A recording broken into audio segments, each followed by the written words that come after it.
Telugu Desam party Kakinada smart city town మహిళా ఉపాధ్యక్షురాలు డబ్బేరు జగదాంబ ఆధ్వర్యంలో నారా చంద్రబాబు నాయుడు ప్రమాణ స్వీకారం సంబరాలు జరుపుకున్నారు. కాకినాడ సిటీ ఎమ్మెల్యేగా వనమాడి కొండబాబు విజయం, సీఎంగా చంద్రబాబు నాయుడు ప్రమాణ స్వీకార మహోత్సవం పురస్కరించుకుని కేక్ కటింగ్ చేసి నాయకులకు అందించారు. ఈ సందర్భంగా ఆమె మాట్లాడుతూ రాష్ట్రంలో నేటి నుండి స్వర్ణయుగం తిరిగి ప్రారంభమైందన్నారు.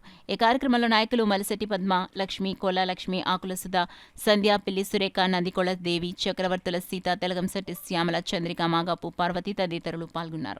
ఎన్నో రకాలుగా ఆయన పాటుపడ్డారు మన ప్రజాభివృద్ధి కోసము. చాలామంది ఆయనకు టికెట్ ఇవ్వరని హేళన చేసిన అయినప్పటికీ కూడా ఆయన్ని అభివృద్ధి, ఆయన సంక్షేమ పథకాలు ఆయన చేసినవన్నీ కూడా ప్రజలందరికీ తెలుసు.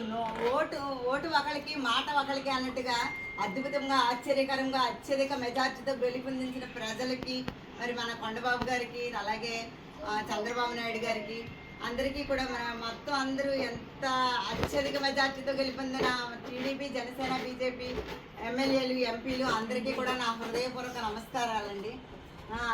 మరి ఈ రోజున మేము ఈ కేక్ కట్ చేయడానికి కారణం ఏంటంటే, ఈ ప్రమాణ స్వీకారం జరుగుతుండగా నేను మన చంద్రబాబు నాయుడు గారు, అలాగే మన పవన్ కళ్యాణ్ గారు, కొండబాబు గారు వీళ్ళందరూ కూడా మన పార్టీ తరఫు నుంచి ఎంతో కష్టపడి ఈరోజు విజయాన్ని పొందారని నేను చాలా హ్యాపీగా, చాలా గర్వంగా నేను ఈ కేక్ కట్ చేసుకోవడం జరుగుతుంది.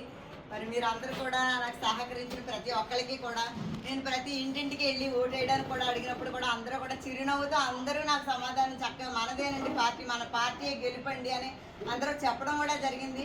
అదేవిధంగా కూడా అందరూ కూడా నాకు రావడం, సహకరించడం చాలా ఆనందాన్ని ఇస్తుంది. అన్న మాట ప్రకారం గెలిపించిన ప్రజలందరికీ కూడా నా హృదయపూర్వక నమస్కారాలు తెలియజేస్తాను.